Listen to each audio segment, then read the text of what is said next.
ஓம் சரவணபவா. ஒரு ஆற்றங்கரையில் 2 பெரிய மரம் இருந்தது. அந்த வழியாக வந்த ஒரு சிட்டுக்குருவி மரத்திடம் கேட்டது.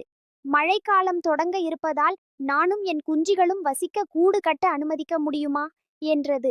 முதலில் இருந்த மரம் முடியாது என்றது. அடுத்த மரத்திடம் கேட்டது. அது அனுமதித்தது. குருவி கூடு கட்டி சந்தோஷமாக வாழ்ந்து கொண்டிருந்த நேரம்.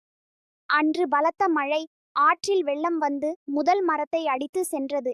தண்ணீரில் இழுத்து செல்லும் பொழுது குருவி சிரித்துக்கொண்டே சொன்னது, எனக்கு வசிக்க கூடு கட்ட இடம் இல்லை என்று சொன்னதால் இப்போது தண்ணீரில் அடித்து செல்லப்படுகிறாய் என்றது. அதற்கு மரம் கூறிய பதில், எனக்கு தெரியும், நான் வலுவிழந்து விட்டேன். எப்படியும் இந்த மழைக்கு நான் தாங்க மாட்டேன். தண்ணீரில் அடித்து செல்லப்படுவேன். நீயும் உன் குழந்தைகளும் நல்ல வாழ்க்கையை வாழ வேண்டும் என்றுதான் உனக்கு இடமில்லை என்றேன். மன்னித்து விடு என்றது. குருவிக்கு கண்களில் கண்ணீர் பெருகியது. உங்களை யாரும் நிராகரித்தால் அவர்களை தவறாக நினைக்காதீர்கள். வேல்வேல் முருகன். உனக்கு எப்பொழுதுமே எதிர்காலம் பற்றிய கவலைதான் ஓடிக்கொண்டிருக்கிறது. நீ நிகர்காலத்தில் ஒரு நாளும் வாழவில்லை. கொஞ்சம் உடலுக்கும் மனதுக்கும் ஓய்வு கொடும். எதுவும் சரியாகவே நடக்காமல் விட்டால் என்ன ஆகுமோ என்று கற்பனை செய்யாதே. எதிர்மனை கற்பனைதான் உன் மனவேதனைக்கு காரணம். நம்பிக்கையோடு இரு. நான் எப்பொழுதும் உன் கூடவேதான் இருக்கேன். நான் சொல்லும் வார்த்தை நீ நம்பினால் ஓம் முருகா என்று பதிவிட்டு ஃபாலோ செய். கடிகாரம் ஓடவில்லை என்பதற்காக காலம் நின்றுவிடாது. கஷ்டங்கள் நிறைந்து உள்ளது என்பதற்காக வாழ்க்கையும் நின்றுவிடாது. கடந்து போவதே வாழ்க்கை. தனியாக நீந்தி கரை சேர கற்றுக்கொள்ளுங்கள். யாரும் இறுதி வரை நம்மோடு பயணிக்கப் போவதில்லை. தொலைந்து போன நாட்களை எண்ணி வருந்தினால் இருக்கின்ற மீதி நாட்களும் தொலைந்து போகும். உரிமை இல்லாத உறவும், உண்மையில்லாத அன்பும், நேர்மை இல்லாத நட்பும், நம்பிக்கை இல்லாத வாழ்க்கையும் என்றும் நிரந்தரமில்லை. இதயம் வலித்தாலும் சிரி, அது உடைந்தாலும் சிரி. கடந்து போ.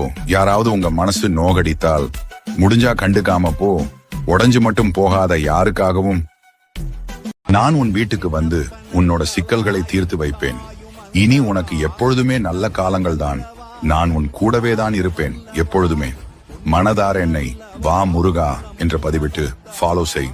நீ எடுத்த முடிவு யாருக்காகவும் பாதுகாக்கவும் விளக்கவோ தேவையில்லை. இது உன் வாழ்க்கை. எந்த குற்ற உணர்ச்சி இல்லாமல் சந்தோஷமா வாழும். என் மீது நம்பிக்கை வை. இனி எல்லாம் நல்லதாகவே நடக்கும். உன் வாழ்க்கை உனக்கு பிடித்த மாதிரி இருக்கும். நான் இருக்கிறேன். நான் சொல்லும் வார்த்தை நீ நம்பினால் ஓம் முருகா என்று பதிவிட்டு ஃபாலோ செய். உன் மனதில் பிடித்தவர்க்கும் இது ஷேர் செய். ஓம் சரவணபவா.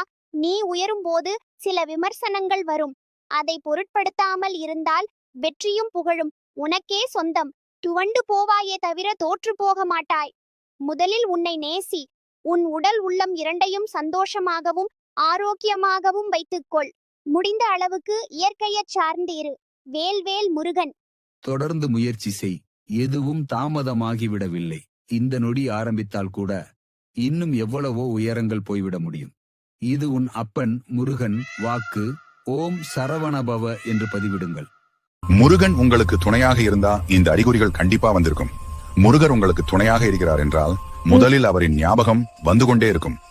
எதற்கெடுத்தாலும் முருகா முருகா என்றும் ஓம் சரவணபவ என்றும் கூறுவீர்கள். அவர் மீது அன்பு அதிகரித்துக் கொண்டே போகும். அடுத்தாக வேல், சேவல், மயில் இதெல்லாம் பார்க்கும்போது உடனே முருகர் ஞாபகம் வந்துவிடும். அது மட்டும் இல்லாமல் வேல், சேவல், மயிலை அதிகமாக பார்த்து கொண்டே இருப்பீங்க. முருகனுக்கு உரிய சிறப்பான நாள் வருகிறது என்றால் அந்த நாளை நீங்கள் ஏதோ ஒரு காரணத்தினால் மறந்துவிட்டீர்கள் என்றால் அன்றைய தினம் உங்கள் மனதிலும் கண்களிலும் முருகனின் உருவப்படமோ முருகர் சம்பந்தப்பட்ட பொருட்களோ உங்க முன்னாடி வந்து ஞாபகப்படுத்தும். இது மாதிரி உங்களுக்கு நடந்திருக்கப்ப போய் காலண்டர் பாத்தீங்கன்னா அன்னைக்கு முருகருக்கு உகந்த நாளாக தான் இருக்கும். விசாக நட்சத்திரம், கிருத்திகை, செவ்வாய்க்கிழமை, சஷ்டி இது மாதிரி ஏதோ ஒரு நாளாக இருக்கும். நீங்க ஒரு கஷ்டத்துல இருக்கும்போது உங்களுக்கு உதவி செய்ய ஒருத்தவங்க வருவாங்க. அவங்க பேர் கண்டிப்பா முருகன் பேர்கள் உள்ள ஒருத்தவங்களாகத்தான் இருப்பாங்க.